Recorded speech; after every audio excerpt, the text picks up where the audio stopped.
Files in Stellarbridge live in two places: the drive for persistent, organized storage, and in-flight transfers for moving files between parties.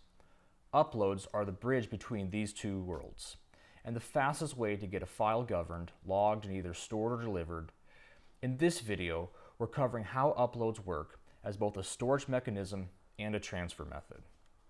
When you log into the Stellarbridge platform and you go to the Transfer Studio, you're going to have the ability to create a new transfer.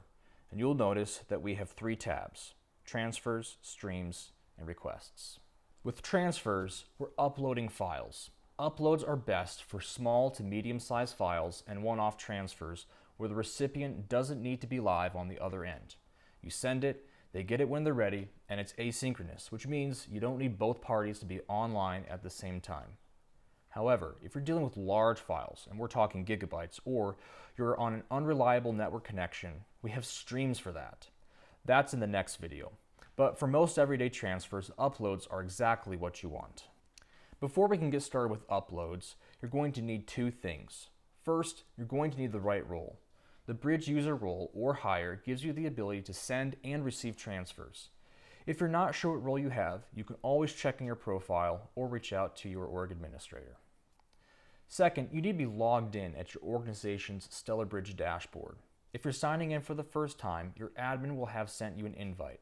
Make sure you complete the setup flow first, and then you'll land right here. From the dashboard home in Transfer Studio, you'll see three tabs at the top.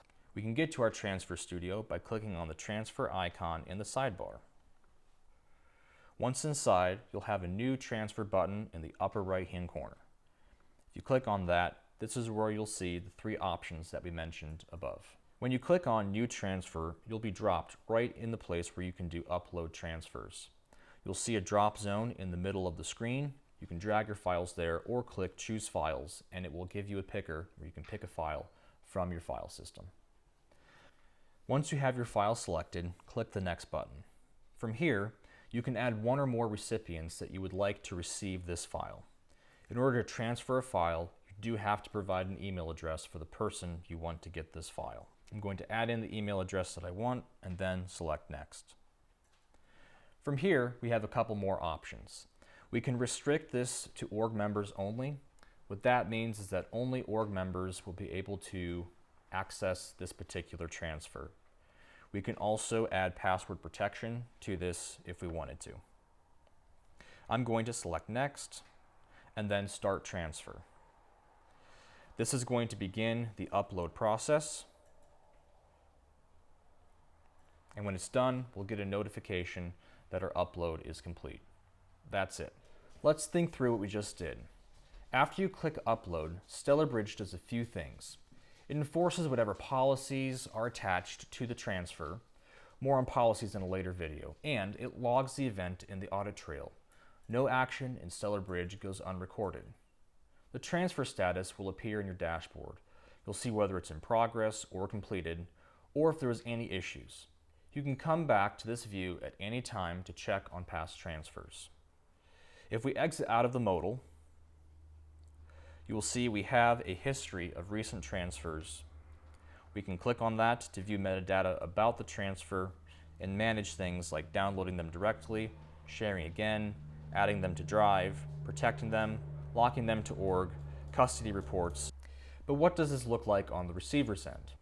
On the receiver's end, they will get an email that will have a one-time use link that they can click on via the email, and it will take them to a dashboard where they will be able to download this file.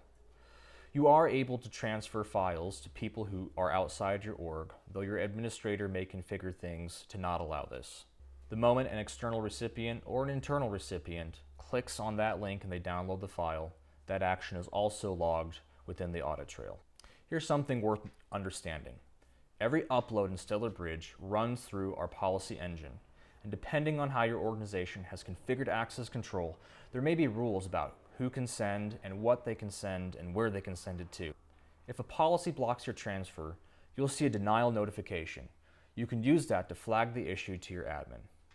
If a policy is set to gate, meaning it requires admin approval before proceeding, your transfer will be held until an approver clears it. That's a feature, not a bug, and it means that someone with authority signed off on the data movement. Every upload creates a permanent exportable audit record. The logs captured the sender, the recipient, file metadata, timestamp, and the policy decision that was applied. Your security and compliance team has access to these logs, and they can be forwarded to a SIM system for continuous monitoring. So to recap, go to Transfer Studio and click on New Transfer. From there, you'll be able to select one of the three tabs, either Transfer, Stream, or Request. You'll want to select Transfer for uploads. Once you select that, you'll be able to provide the file that you want to transfer, provide the email for the recipient, and then transfer the file. At that point, Stellarbridge takes care of everything else. In the next video, we'll look at file streaming, the right tool when you're moving large files or you need a resumable transfer.